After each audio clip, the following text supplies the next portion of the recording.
Jesus' Name Above All Names, September 17th, Daily Devotional by Ellen G. White. King in Righteousness. In his days Judah will be saved, and Israel will dwell safely. Now this is his name by which he will be called, the Lord our righteousness. Jeremiah chapter 23, verse 6.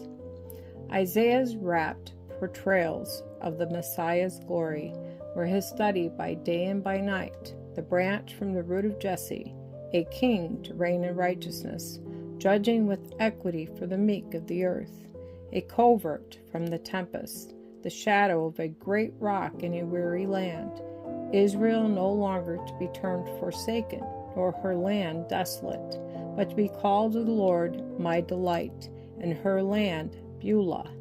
Isaiah chapter 11, verse 4, Isaiah chapter 32, verse 2, and Isaiah chapter 62, verse 4. The heart of the lonely exile was filled with the glorious vision. He looked upon the king in his beauty, and self was forgotten. He beheld the majesty of holiness and felt himself to be inefficient and unworthy. He was ready to go forth as heaven's messenger, unawed by the human because he had looked upon the divine.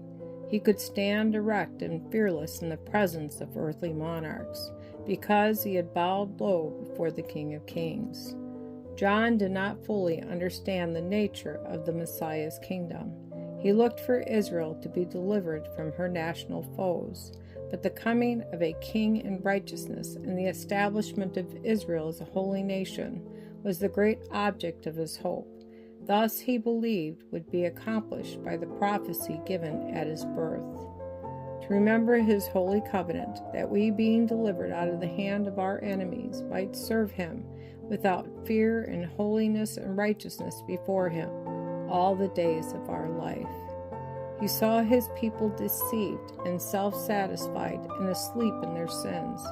He longed to rouse them to a holier life. The message that God had given him to bear was designed to startle them from their lethargy and cause them to tremble because of their great wickedness.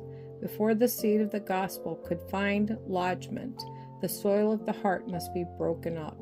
Before they would seek healing from Jesus, they must be awakened to their danger from the wounds of sin.